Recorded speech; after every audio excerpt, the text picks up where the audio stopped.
Hey, what's up guys? Pelican here, back with another video. Real quick before go ahead and get the start, if you can, hit the subscribe button, it's super appreciated. Also, if you guys want to see any videos on Master Duel when it comes out, as well as Duel Links, go ahead and let me know and I'll start making videos on those. I've just been a little busy with work recently, but now my schedule's kind of evening out. Plus, we're doing a little move, so it's been a little rough. That's why everything's dirty around here. But yeah, so I decided to show you guys the profile I've been working on for a little bit now. My Lightsworn Chaos Thunder Dragon deck. There's a lot going on with it. It's just, if you liked combo Thunder, you'll feel right at home.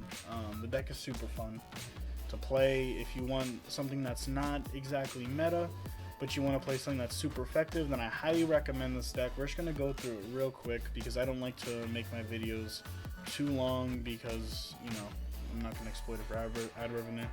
But yeah, so we have Chaos Dragon 11 here. I did want to play two of it because I kind of want to see it, but you can also just add it off of Chaos Face, which, you know, it's fine. Then we have one Thunder Dragon Duo. He's really just a Chaos target to summon. He is definitely cuttable if you really don't want to play him. I just like him as a kill option because the next turn you want to search him off with Thunder Dragon Fusion 9 times out of 10. And he also does net you another card when you kill something by battle. And he can buff himself up, which is pretty good. Then we have the Chaos Creator. Not a lot of people know what this card does because it hasn't seen much play since its release, because a lot of these decks kind of went out of style. So basically, you summon him from the hand by banishing a Light and Dark.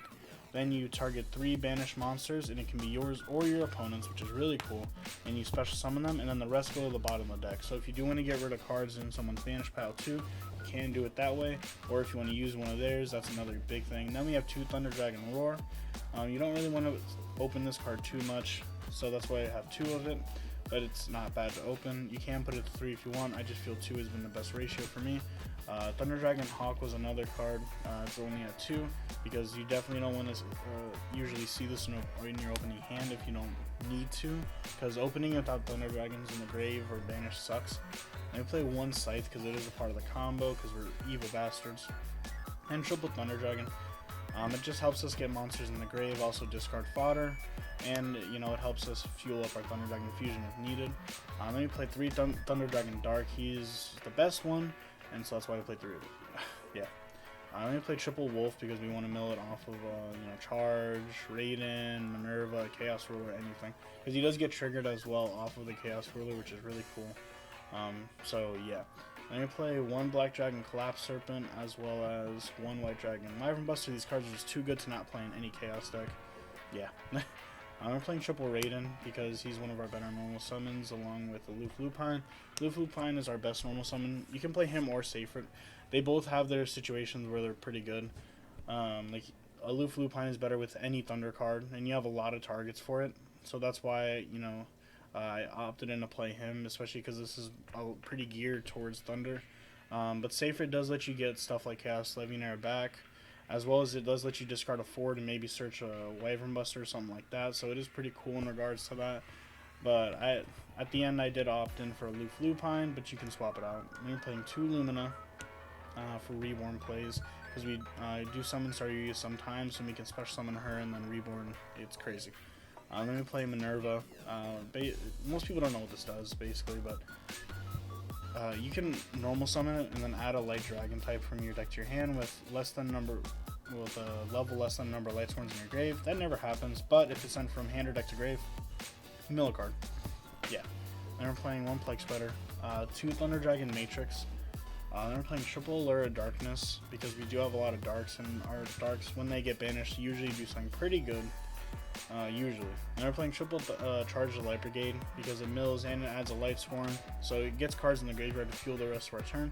2 Thunder Dragon Fusion. There's a lot of situations where you don't get the chance to recycle it, and I felt like 2 was good. Plus, milling is never bad, which feels pretty good. At worst, if you end up with both in the grave, you can always add it back with War, and you don't have to make the Predator plan, which is kind of cool. But you know, most of the time, you're going to go ahead and just send it off Predator plan. You can cut this to 1 if you want as well. You don't need to play 2 of it. I just had a lot of difficulty, and I felt like sometimes just hard opening this card was pretty good. The card's just insane, like for no reason. I'm playing triple Chaos Space. One of the best search cards ever printed, honestly. Like, it just does way too much. And then I was playing triple Solar Recharge before. In the final build I did opt to cut it out. I think it's still super strong. I just had a lot of times where I didn't open a Lightsworn and I was like, oh, this fucking sucks. But then like all the hands where I did like draw like a Dead Wolf, like Lumina, even Raiden, like, you know, just sending it, drawing 2 and then milling 2 just always was super strong. Like resolving this card felt amazing. But there was just too many situations that came up where I just didn't have a Lightsworn and the card was kind of dead.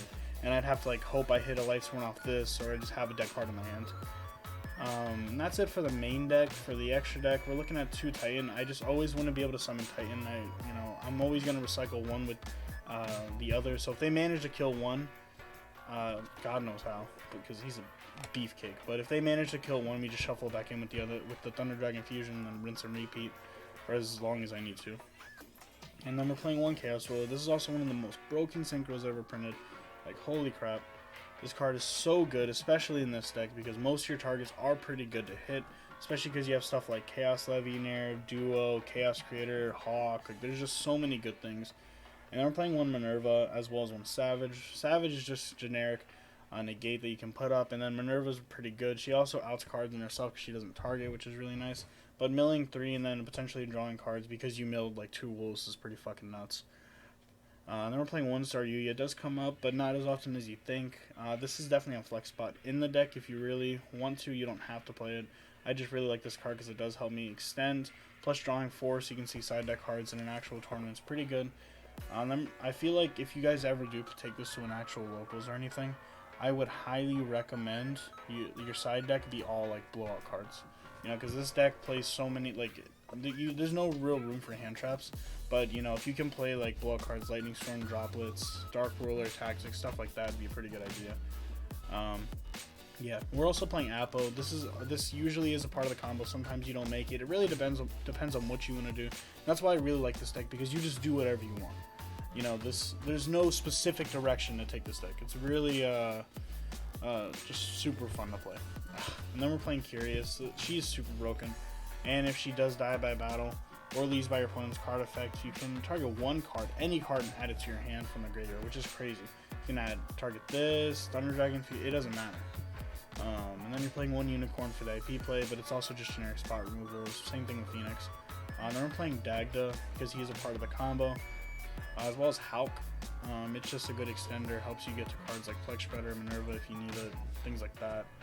And then we're playing IP for the end board, Predaplant, and Almirage. Cards I took out. I took out Omega because I never found a situation where like it was better to make Omega over Savage or Chaos Ruler or maybe like a rank 4 or Link 2. Most of the time it was always anything else was better. Michael was just a fun thing because I was playing Lightsworn. I played Link Kribo and then I realized Almirage was better in almost every situation. But yeah, Chaos Valkyrie was another thing. It was good, but it just didn't do enough, and I didn't like it for that reason. So going to, I'm going to show you guys a replay real quick. So this hand's like pretty bad, to be honest, but Allure gets us in there. We Allure, and then we end up hitting a Roar, which is crazy, so we summon a Dark. And then we Allure again, which we end up hitting an Aloof Lupine. We normal summon Raiden. Raiden doesn't get us dick, that's fine. Minerva Millslang doesn't get us dick. Hulk comes out, Chainlink 1, Chainlink 2, Chain Block the Hulk, add Hawk. Hawk discards and special summons a 6, which is so crazy because it lets you get to your 8s quicker. And another big thing is, say if I had milled the Plague Shredder, I still can summon Hulk, summon Minerva instead, and then I can just summon like a 5. Like I could have summoned Dark, and I could have still summoned Chaos Ruler, which is really good. Chaos Ruler mills weren't that good either, actually, surprisingly. With all these good cards in our deck, I was kind of surprised. But it does get us another Hawk for next turn, so we do have that. And then we end up using our Chaos Space, putting something back, activating the Chaos Space in our hand, discarding Wolf, and adding the Black Dragon Collapse Serpent, summoning Collapse Serpent. Now we did the Collapse Serpent, summon Dagda, so use Plex Spider effects, summon itself back. We use the Chaos Ruler and the Predaplant, or Chaos Ruler and the Plex Spider to summon back the Predaplant from the extra deck. Banish 3, summon Levier. Now here's where it does like vary depending on what you want. Because as you can see, I have like 2 extenders, so I could technically do what I wanted. I could make Apo here. I can rip a card, for example. There's a lot that I can do. So what I opted in to do is I special summoned. I banished 3 lights, so I could special summon a Raiden from my graveyard and trigger Dagda. Dagda sets the Scythe. Now you don't even need to keep the Dagda on board anymore because its use has already been use. And then I was actually able to summon the White Dragon Buster, and I can use these both for another 8 so I can make Savage. Now, I could have actually just ripped a card from their hand, and then I could have summoned, let's just say, this guy from the graveyard, and then we could have made Appo for 3 with Titan and no extra deck, which is pretty good on its own. But instead I opted in for Savage, which wasn't really needed. But it was there. So as you can see, there's like a lot of different ways you can really play the deck. There's a lot of different play lines, whatever you really want to do. Because potentially I could have actually made this board better by ripping a hand. So now there are 4 cards, assuming they didn't hand trap me, and then they have to play through an Appo for 3, not be able to go on the extra deck as well as a Titan. Like realistically, that's just not happening. And I know you're gonna ask, Pelican, what if I mill the Scythe? Well, hey, that doesn't matter because Dagda has an effect when it gets popped by a card effect, or if he's just destroyed. Actually, you can special summon an artifact from your grave, so it doesn't even matter. You still do the same thing. It's broken. But yeah, that's the deck. If you guys did enjoy the deck, go ahead and let me know. If you guys think I should make any changes to the deck, or if you guys want to see more decks like this, please go ahead and let me know. I really do enjoy playing stuff like this. I'm known for like Appliance or Sun Avalon, UA, shit like that, But yeah, take it easy.